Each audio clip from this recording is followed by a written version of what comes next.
O PT apresentou o esboço do plano de governo do ex-preso Lula, caso ele venha a ser declarado o vencedor das eleições. E nós temos claramente uma radicalização da proposta em relação àquele Lula que foi eleito em 2002 com a Carta ao Povo Brasileiro, onde ele se comprometia a seguir as bases econômicas do Plano Real. E o que efetivamente ele fez. Nessa oportunidade, agora, em 2022, nós temos um Lula mais parecido com o candidato que apareceu em 89, um candidato mais ligado à esquerda radical. E eu separei aqui 13 pontos para explicar este plano. Então, através de uma retórica para enganar a trouxa, algumas palavras utilizadas para mascarar a real intenção, nós temos, no final das contas, um plano bastante radical. Em primeiro lugar, nós temos a proposta do fim do teto dos gastos, o que sugere uma guinada para a irresponsabilidade fiscal do PT.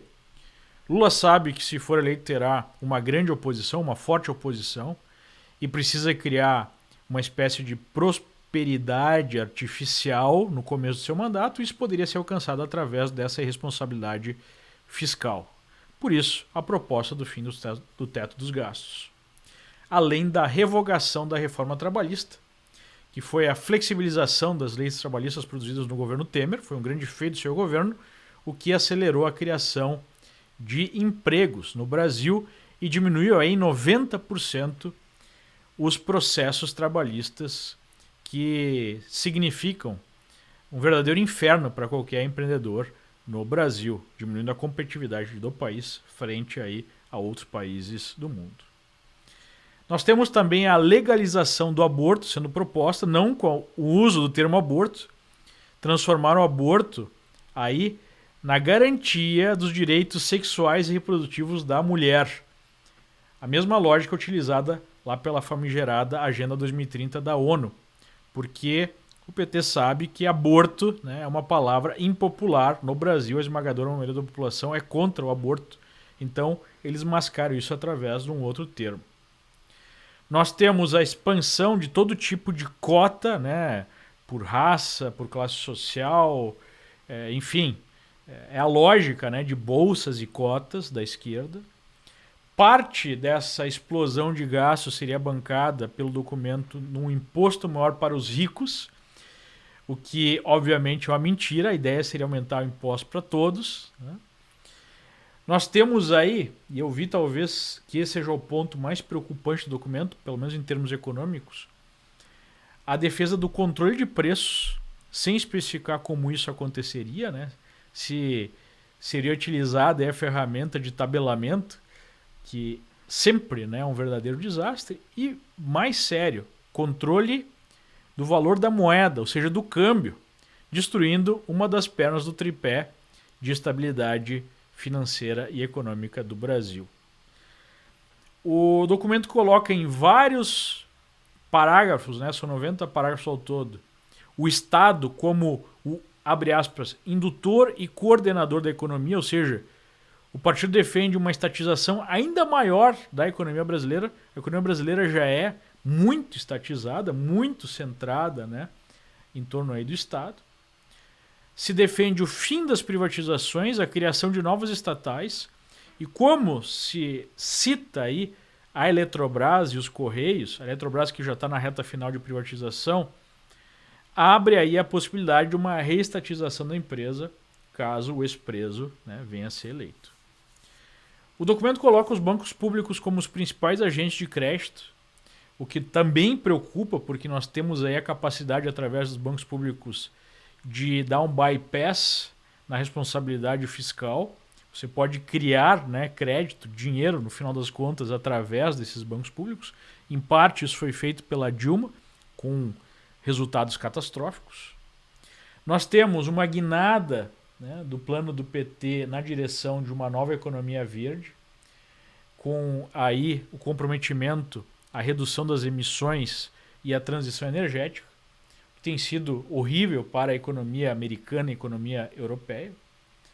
O documento defende uma política externa sul-sul, a reedição daquela política externa que gera a aproximação com ditadores, né?